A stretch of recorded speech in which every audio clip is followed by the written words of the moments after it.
मेरा नाम मैं कक्षा 10वीं का छात्र हूँ। मेरे तत्कालीन भाषण का आज का विषय है ब्रह्मचर्य। ब्रह्मचर्य क्या होता है? ब्रह्मचर्य यानी ब्रह्म के समान आचरण करना। ब्रह्म के समान आचरण कैसे करते हैं? अर्थात ब्रह्म होता क्या है, पहले हमको ब्रह्मचर्य के लिए हमको सबसे पहले ब्रह्म क्या होता है ये जानना चाहिए।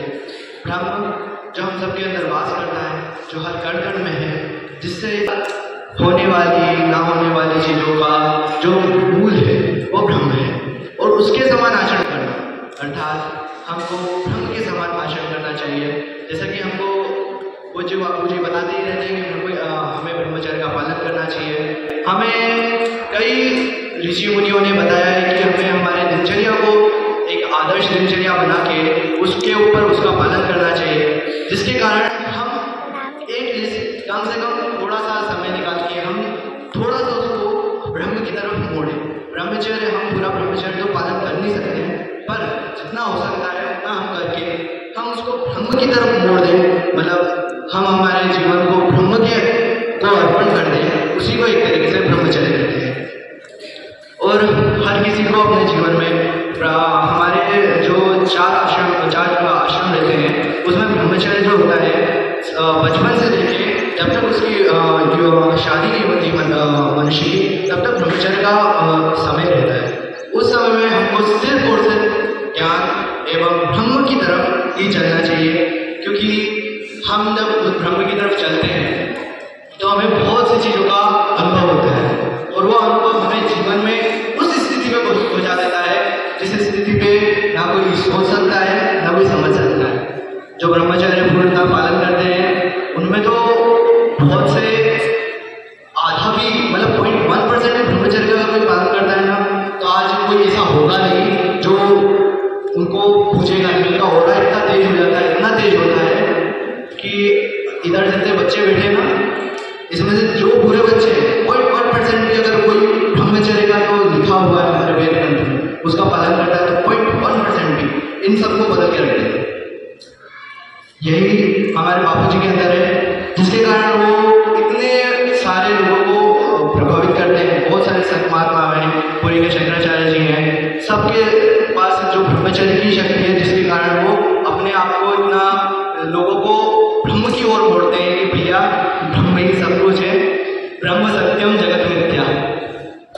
तो मैं तो कहूँगा कि आप सभी जितने भी बच्चे हैं, छोटे से लेके बड़े तक, आप ब्रह्मचर्य का पालन करिए। और नहीं हो सकता है तो हमको कम से कम एक क्षण के लिए भी भगवान का अगर हम ध्यान करते हैं तो हाँ, हम कहीं ना कहीं 1 से 2, 2 से 3, 3 से 4 कभी ना कभी धीरे धीरे लेके हम ब्रह्मचर्य का पालन कर सकते हैं।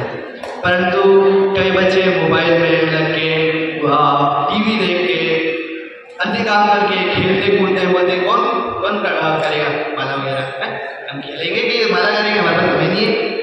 पढ़ाई कर, कई बच्चे पढ़ाई के लिए करते हैं तो बोलते एग्जाम है, माला तो रहने दो, हम पढ़ लेंगे। आप लोगों को मालूम है ब्रह्मचर्य के अंदर इतनी शक्ति होती है कि अगर आपने उसका बचपन से लेके जो 12 साल तक अगर आपने उसका पालन किया है तो आप एक भी, मैं बता रहा हूँ, आप एक भी अक्षर आपने जो देख लिया आंखों से वो आपके दिमाग में बोलते ना, कई लोग बोलते हैं सांप के उसमें आंखों में कैमरा होता है, वो कैच कर देता है, किसी को भी देखता है तो वो कर देता है। तो वैसे ही आप हर किताब का हर एक पन्ना देख सकते हैं। आप आंखें बंद करेंगे, आपके दिमाग में बुक छप जाएगी, ये बुक पढ़िए, आप पूरी बुक आएगी। ये होती ब्रह्मचर्य की 0.1% पावर। आप सोचिए 0.1% पावर इतनी होती है, तो अगर आप उसकी 1% पावर ले लेंगे तो आपके अंदर कितनी पावर हो जाएगी? ब्रह्म के समान आचरण करना हालांकि कलयुग में असंभव ही है, संभव तो है नहीं, पर हाँ उसका हम 10% तो एटलीस्ट कर सकते हैं। हमको तो मालूम ही नहीं आजकल जो दिखते हैं कि कई संत महात्मा रहते हैं जिनके पास बोलते हैं कि जो कृष्ण जी थे वो 16 कला से युक्त थे। जो कला भी वो ब्रह्मचर्य के अंतर्गत ही आती है, पर जो कला है जैसे कि जो हम मानव रहते हैं वो 4 से 6 कला के बीच में रहते हैं। जो संत महात्मा होते हैं वो 6 से 8 में रहते हैं।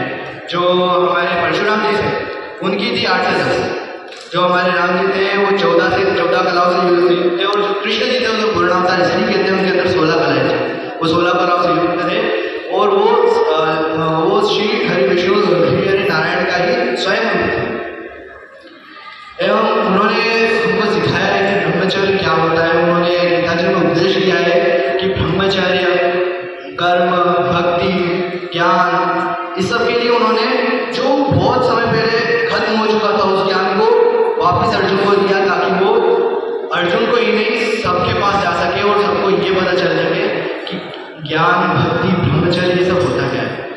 आज हम वेद पुराण तो पढ़ते नहीं है, किसी को इतना समय ही नहीं कि वेद पुराण पढ़ लें। मैं चाहता उठा के पढ़ लिया तो पढ़ लिया, माला भी कर ली तो कर ली मुश्किल से। हमारे गुरुकुल में कि नियम बना के रखा है। अब कई बच्चे तो घर पे जाके करते होंगे, पर कईयों को मालूम तो नहीं करते। पर ये बहुत अच्छी बात है कि इधर तो कम से कम एक क्षण के लिए तो सही, पर भगवान का नाम तो लेते हैं। तो ब्रह्मचर्य की तो बहुत शक्ति होती है।